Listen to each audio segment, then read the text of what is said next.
Okay. So, on behalf of the International Raoul Wallenberg Foundation, let me welcome you to this very special evening.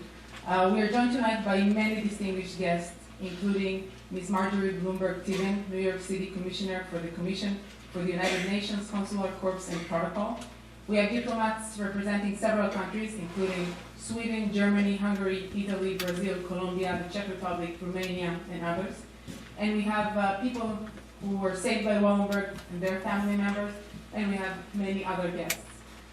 We received a lot of letters for tonight's event, and we just brought two of them, and you can read them outside on the table we have right out of the auditorium. One of them is by Congressman Tom Lantos, and another one is by Governor Pataki. 60 years ago, Raoul Wallenberg, a 32-year-old Swedish diplomat who had saved tens of thousands in Budapest during the Holocaust, went to meet the Soviet general to present to him plans for post-war relief. On January 17, 1945, he was escorted with his driver to this meeting. Nothing further has been heard from either of them since. It's estimated that through his actions, Wallenberg saved around 100,000 people. These include Congressman Tom Lantos and his wife Annette, former Israeli Minister Yosef Tomi Lapid, and many, many others. In 1981, Wallenberg became one of only two people, together with Winston Churchill, to be awarded honorary American citizenship. So this is a very, very special man. This is the 60th anniversary of the disappearance of one of the greatest heroes of our times. And it's the 60th annual reminder, that we all have a duty to Wallenberg's legacy, to do everything we can to find his whereabouts. We commemorated this day around the world. We had events in Argentina, in Israel, in China, in Hungary, in Canada. And we sincerely hope that by the next anniversary of this disappearance, Wallenberg will no longer be missing in action.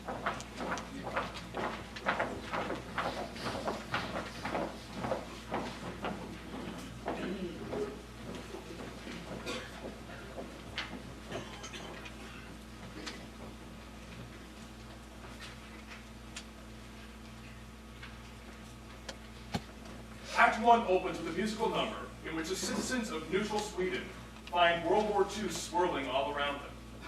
They realize that they are living in the eye of the storm. Then in the second scene, at a cafe in Stockholm, Raoul Wallenberg, a 32-year-old Swedish citizen, meets with the chief rabbi of Sweden, a representative from the American War Refugee Board, and a Jewish business colleague, and is offered the opportunity to take on the dangerous mission of going to Hungary to save the country's remaining Jews. Yes, at last, the chance to make a difference. I won't be peddling sardines anymore. Could this be just what I've been waiting for? But darling, it's so dangerous in Budapest, and you have a good steady job here. Mom, I work for a company that exports pickled herring and smoked salmon. There's no shame in that. But I'm a Wallenberg. Everyone else in the family is a banker, a diplomat, a war hero. I'm not exactly living up to the family name. Wrong. You're only 32. You have plenty of time to find success. It's not just that. I keep saying how disgusted I am with what's going on in the world, but I've never tried to change it. There's so much you can do right here in Sweden. I've been working with this wonderful charity that provides food. That's not what they need now. Mom, there are people being dragged from their homes, killed in the streets. And I don't want you to be one of them. I know you're scared. I'm scared too. Look, no. I'm the first to say we should all be doing everything we can to save the Jews, but you're my son. This is an important decision. Why don't you take some time to think it over? Mom, I am thinking. Do I really have a choice? Could I dream of saying no? When so many are in need, how could I not go? Could I ever sleep at night with the sorrow in my heart, with the suffering of children and the world torn apart, knowing that I could have possibly held it together for a few of them?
life it's been the same. If a child needed care, if a stranger asked for help, was always right there.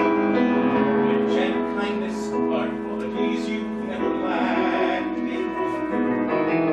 Watching you, Mama, I learned how a man should act in life.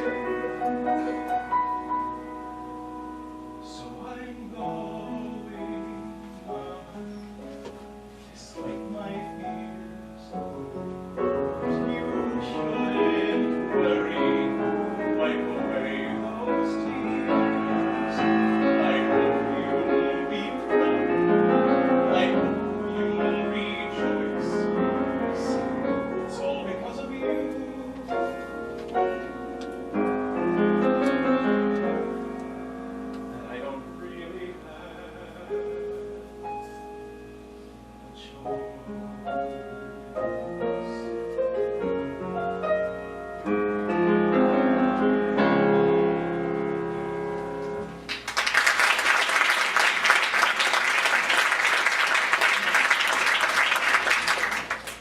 Shortly thereafter, Raoul arrives in Hungary and is immediately confronted by the horrors of the Nazi regime, both in the streets of Budapest and inside the ghetto. At his post at the Swedish legation, he meets the diplomat, Herr Enger, as well as the other workers on the staff. From the moment Raoul sets foot in the office, he immediately begins to make a difference, refusing to follow the traditional rules of diplomacy. He comes up with the idea to hire some of the city's Jews to work at the legation. This gives them diplomatic immunity from their Nazi oppressors. In the next scene, Raoul sits down to write his first letter to his mother back in Sweden. July 9th, 1944. Dear Mama, I arrived here safe this morning. How are you? I am Settled in my office, and there's so much work to do. Mama, most of Hungary's Jews have already been deported, but there are over 200,000 left here in Budapest. We're hiring as many as we can, but there's no way we can accommodate them all. I found several wealthy Jews going into hiding who are willing to lend their homes to the Swedish government to be used as safe houses for their fellow Jews. It's awful for them here, Mama, and it's not just because of the Nazis. The streets are also filled with members of the Arrow Cross, Hungary's own version of the Nazi Party, and they're growing more and more powerful every day. There's even talk that they're planning to overthrow Gorky's government. Tomorrow night, I hope to meet some of the Nazi and Arrow Cross big shots. And be sure to give Eichmann your best regards. Anyway, it's growing late and I've had quite a day. Just wanted you to know that I'm okay. I'm sending hugs and kisses your way. Lovingly yours, Raoul. Later that week, Herr takes Raoul to a posh nightclub where the Hungarian and Nazi elite are enjoying an evening out. Raoul works the room impressively, first meeting the Baron Gabor Kemeny, one of the Arrow Cross leaders, and his beautiful young wife, Elisabeth. Excuse me, aren't you the Baron Kemeny? Why, yes. Raoul Wallenberg, first secretary of the Swedish legation. I'm new here in Budapest, but I've heard so much about you already. I'm flattered. May I introduce my wife, Elizabeth? It's an honor. Likewise. Your work with the Arrow Cross is receiving much praise. I understand you may be Hungary's next foreign minister. So, they're talking about me. Baron, I've been in Budapest less than 48 hours, and I can't tell you how many times I've heard your name. Would you care to join us? Oh, well, Or better yet, you don't happen to dance, Mr. Wallenberg. My wife here has been longing to dance all evening, and I have a sprained ankle, you see. might you indulge her? I would be delighted. But just be easy. She's carrying our child. Ah, congratulations, Baroness. They cross to the dance floor. A young woman picks up the microphone at the piano and begins to sing. Music's romantic and slow. The room is alive with mystical glow, and though we may regret it, let's live for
they got to do with my husband? That, surely a man so prominent in the party must have an opinion about it. Perhaps even a say in the fate of Hungary's Jews. Well, I suppose. I never gave it much thought. Stream of an evening will end, and we'll have to part, my dangerous friend. But as long as the music continues to play, please hold me tight and dance the night away.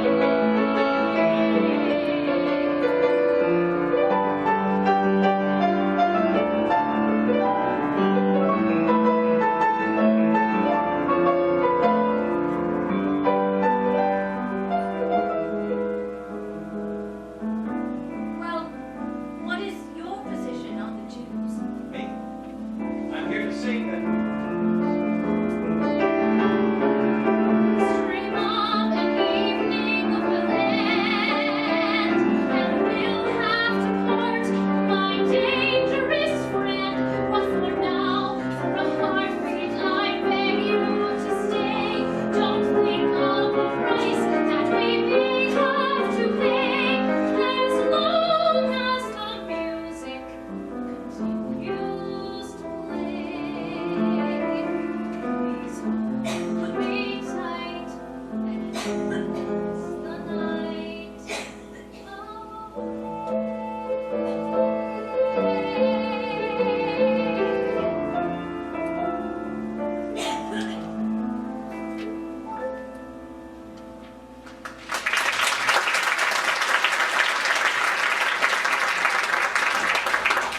Thank you. Well, that was lovely. Good evening, Elizabeth. Baron. Mr. Wallenberg, Ah, Colonel Eichmann. It's an honor. It's not every day I get a bottle of champagne from a member of such a prominent family. It's not every day I get to send one to such a notorious member of the Nazi Party. So, you're here to try to save the Jews. I see you've done your research. I have my resources. Well, how about it? Come on, Colonel, how much will it take? 500,000, a million? Surely there's a price. To do your research, Wallenberg, why the Americans offered me twice that amount for the Jews of Slovakia just a few months ago. Times have changed. The Allies are approaching. Germany doesn't hold quite the same position it did a few months ago. I'm offering you an easy solution to your Jewish problem. Wallenberg, there's only one solution for the Jewish problem. The final one. But thank you again for the champagne. It was quite good. I'm not about to give up, you know. You do what you must, but I'd be careful. Budapest is a dangerous city today. the next morning, fired up more than ever, Raoul presents to Père Anger and the rest of the legation staff his latest idea for saving more Jews. Come, everybody, gather around. The law says that we are allowed to issue 700 Swedish passports to Hungarian Jews who have some sort of ties to Sweden. We've done that already. But there is no law about the number of Schutzpasses we can issue. Schutzpass? What's a Schutzpass? Schutzpass, a Swedish protective pass. But there is no such thing. Now, Viola, just because you've never heard of it doesn't mean it doesn't exist. We'll take a piece of paper, a yellow piece of paper, emboss it with the seal of the legation, and fold, and out to look official. It's got to look official. We'll stamp the royal crowns of Sweden's king right in the middle in gold. With seals and stamps and legal mumbo-jumbo interspersed, we soon will have our first official Schutzpass. It's not really legal. We can't just claim these people as our own, that they're citizens of Hungary. And next we'll take a photo. Here we got a photo. We'll place it. Oh, in the upper right-hand corner. All right. And now for the statistics. It's got to have statistics. The name, the date of birth, the hair and eyes. That's good. Now add the weight and height. And have the person sign it there. Okay, that's what we'll do. We're one step closer to the British Schutzpass. Now here's the crucial part. Just wait. Below this section, the document will state Budapest confirms that the above-mentioned person will travel to Sweden under a collective passport. Huh? Until his departure from Budapest, the bearer, the above-mentioned person, as well as his home, That's good. shall be, correction, are under the protection of the government of Sweden. 2 weeks after arrival in Sweden, this document expires. These are the terms that the Royal Swedish government requires. Oh, it's brilliant, Raoul. It's so official And sounding. you think they're just going to let us save all the Jews at once? What I think is when some Nazi soldier, some young teenage Nazi soldier, sent to guard some Jews in Budapest, sees our little yellow paper, this official-looking yellow paper, will be rather easily impressed. I think the average soldier won't be all that hard to sway. Don't look at our Schutzpass and be scared to not obey. You do have a point there, Ron. We all know how the Nazis are taught to respect authority. Oh yes, and that reminds me. There's one more little detail. We need to get the Swedish foreign minister to sign. But wait, he's back in Stockholm. But we can't go to Stockholm. Let's see whose writing looks most like the minister's. Okay, we'll use mine. In light of what it's for, I'm sure the minister won't care. All right, my friends, the mayor, we have a Schutzpass. Well, look me in the eye and tell me you really think this is going to work. Hey, the Russians are, what, a month away? The war is almost over. All we have to do is buy time. If we can hold the Nazis off long enough, we may be able to save some lives. Once all we could do was turn these poor lost souls away. Powerless to give them any help until today. Now at last when they come we can smile at them and say, here's your Schutzpass. Here's your Schutzpass. Here's your Schutzpass.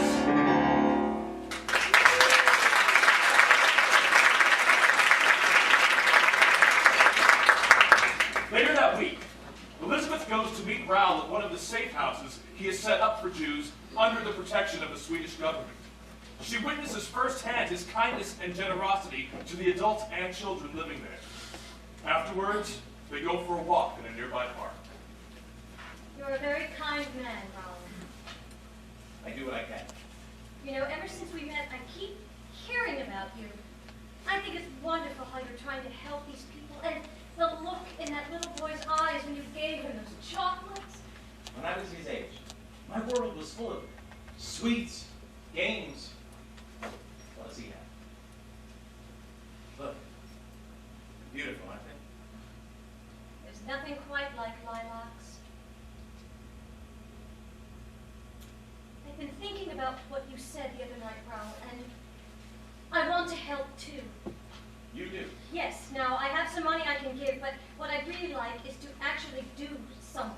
Anything. I can type, and I could certainly help deliver food or clothing to your safe houses. I do have a driver. Does her husband know you're here? Well, no. He's a busy man. I can't bother him with all my day-to-day activities. I don't think he'd be very happy with your working for my cause. Why not? He's always been very supportive of my charitable work.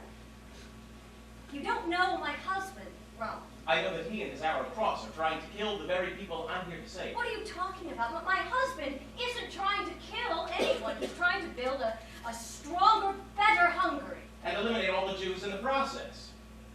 Gabor is not involved in any of that. How do you know? Have you asked him yet how he feels about the Jews? We don't talk about things like that. The world, the war, his political view. It's just not something we do. We don't need to. I know my husband.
horrifying, and he is a part of it, an important part. Mr. Wallenberg, this whole war is horrifying, but I can assure you that the war has nothing to do with how the Jews are being treated, and I resent your accusations.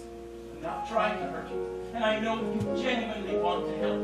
But you need to be aware of what your husband is doing. I shouldn't have called you. I shouldn't have come here today. I think it would be best if I left. Talk to him, Elizabeth. Find out the truth. A man who has the power to do something great, but day after day just promotes the hate. A foolish man with no backbone to stand up for what is right. Is not a man that I'm like in the slightest, no. And yet, despite this barren surf, you somehow are the world to her. So there's a part of me that strangely wishes it's true that I were a man like you.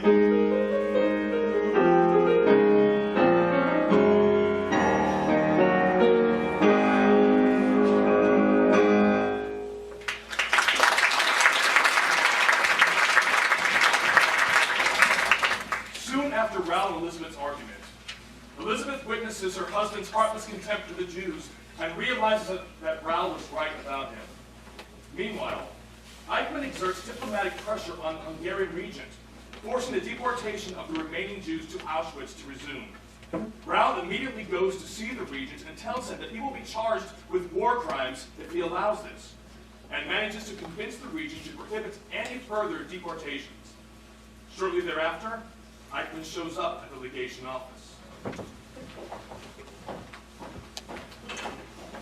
Good morning! Good morning, Mother Hall. Please don't let me stop you from your work. Wallace, you've been doing quite a good job.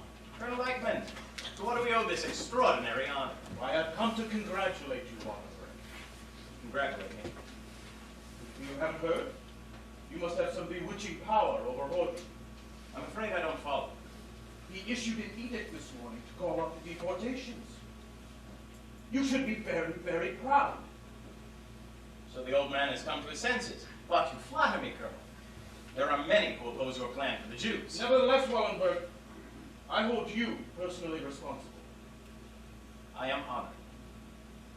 So it seems my tour of duty here in Budapest has come to an end for the time being. You're leaving then? Yes. And we never even had the chance to really get to know one another. One of my biggest regrets. But I wouldn't worry about it. I'll be back, I assure you. I never leave a job unfinished. Good day, Colonel. Yes. Good day.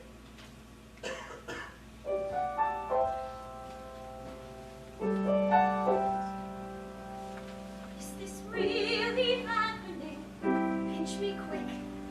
Tell me it's not a dream.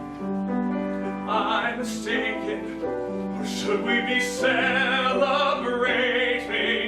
All deportations are off, it seems, and Eichmann's up and gone. Just like that, after all the years of waiting for the war be over soon, it's hard to comprehend. Is this the beginning of the end?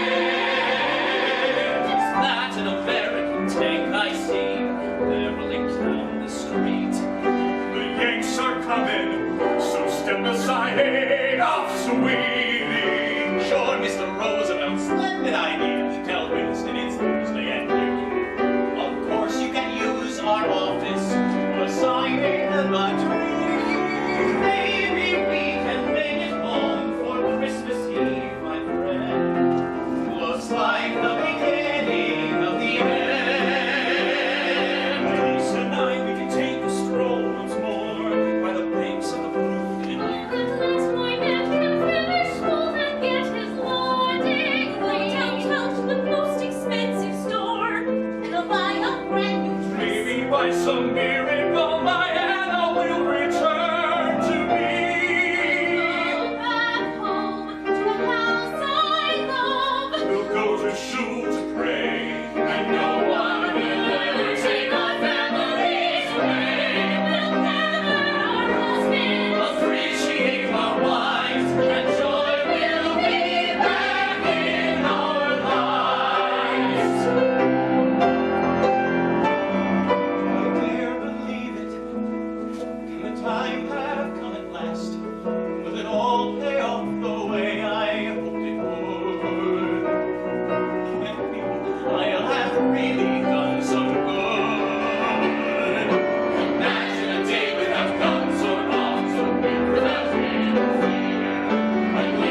tide of the war turning against the Germans, the Regent of Hungary announces that he has signed a separate armistice with the Russians.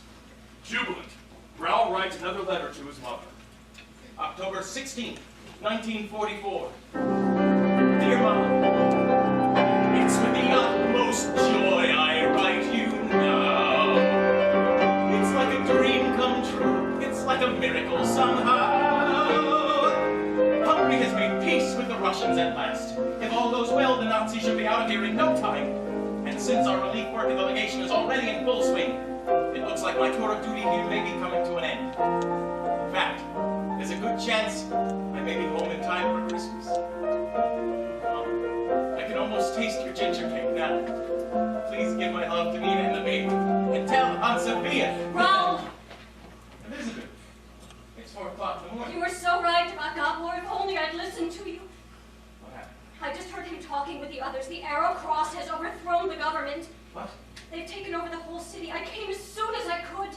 With the armistice, with the Russians. It's off, Raoul. They formed a new government, and Gabor is the foreign minister. It's only a matter of time now before they start rounding up the Jews again. I was afraid this would happen. I never thought Gabor could be involved in any of this, but the things I have learned in the last few weeks, to be married to such a monster, I'm so ashamed. Elizabeth, you have nothing to be ashamed of. You just want so much to believe that everyone is good. I don't know what to believe anymore. I have made such terrible mistakes in my life. Oh, God. What am I going to do?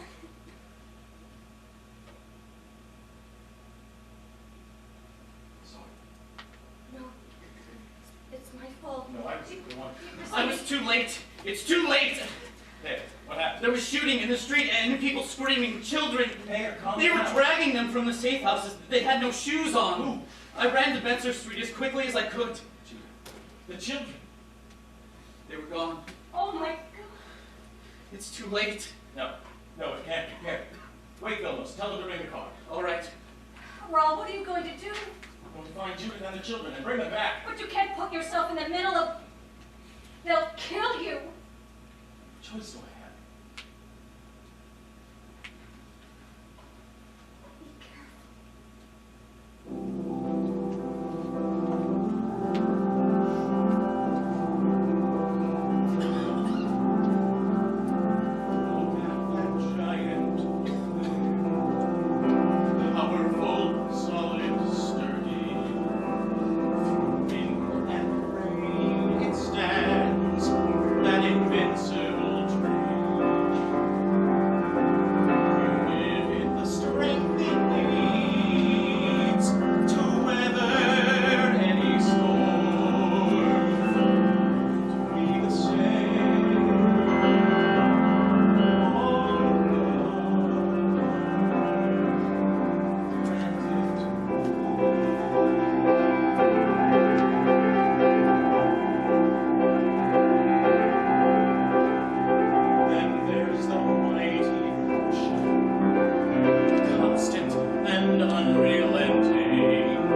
my side, I know I'll succeed.